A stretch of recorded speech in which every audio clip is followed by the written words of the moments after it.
Hello friends, welcome back to my channel legal help in Hindi. Friends, आज की इस video में हम बात करने वाले हैं गुवाहाटी हाई कोर्ट के एक लेटेस्ट जजमेंट की, जहां पर हाई कोर्ट ने अपने एक अहम फैसले से ये प्रूव कर दिया है कि चाहे मामला हाई कोर्ट का हो, निचली अदालतों का हो, फैमिली कोर्ट का हो या फिर सुप्रीम कोर्ट का, जब बात आती है मेंटेनेंस की, जहाँ पर पत्नी और बच्चे की मेंटेनेंस होती है, वहाँ पर जो ज़्यादातर फैसले होते हैं वो पत्नी के ही पक्ष में होते हैं।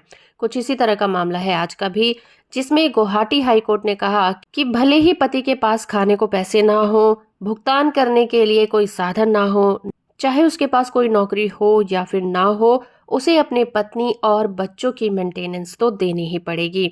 चलिए मामले पर नजर डालते हैं।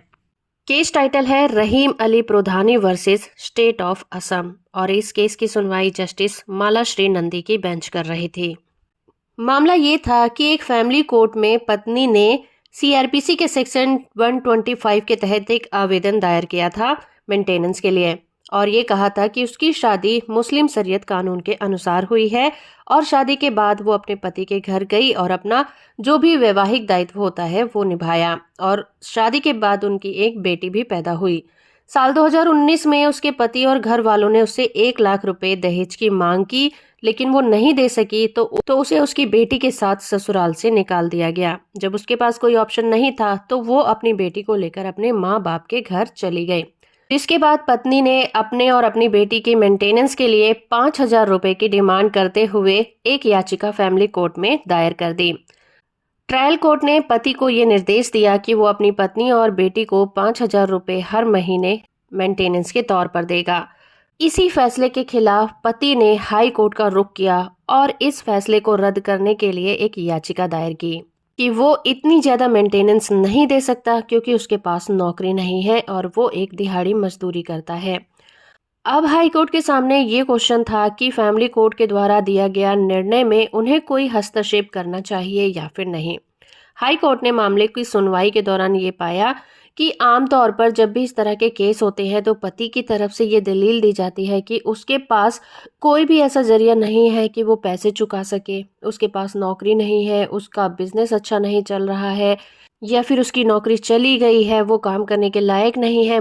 बहुत सी ऐसी बातें कोर्ट में कही जाती हैं। इस मामले में पति ने भी ऐसा ही कहा था कि वो एक दिहाड़ी मजदूर है और अपने माँ बाप भाई बहन का मेंटेनेंस उसे ही करना पड़ता है, और हर महीने के लिए उसे अपनी पत्नी और बेटी को मेंटेनेंस के तौर पर 5,000 रुपए देना वो ऐसी कंडीशन में नहीं है। हाई कोर्ट ने सुनवाई के दौरान कहा कि सीआरपीसी का सेक्शन 125 एक सामाजिक उद्देश्य से बनाया गया है, जिसमें कि तलाकशुदा पत्नियां, नाबालिग बच्चे, बीमार माता पिता को खाना, कपड़ा और रहने की जगह और उनकी न्यूनतम जरूरतों को मुहैया कराया जाता है। हाई कोर्ट ने सुप्रीम कोर्ट के द्वारा दिए गए एक अहम फैसले का भी जिक्र किया। केस टाइटल था चतुर्भुज वर्सेस सीताबाई। इस मामले में सुप्रीम कोर्ट ने जजमेंट पास करते हुए कहा था कि सेक्शन 125 सामाजिक न्याय का एक उपाय है और विशेष रूप से महिलाओं और बच्चों की सुरक्षा के लिए बनाया गया है, और ये मौलिक अधिकारों और प्राकृतिक कर्तव्यों को प्रभावी बनाता है। एक व्यक्ति अपनी पत्नी, बच्चों और माँ बाप का मेंटेनेंस तब तक करेगा जब तक कि वो मेंटेनेंस करने में असमर्थ हैं। जब तक वो काम नहीं कर सकते तब तक पति को ही उनके रहने, खाने और न्यूनतम जरूरतों का इंतजाम करना होगा।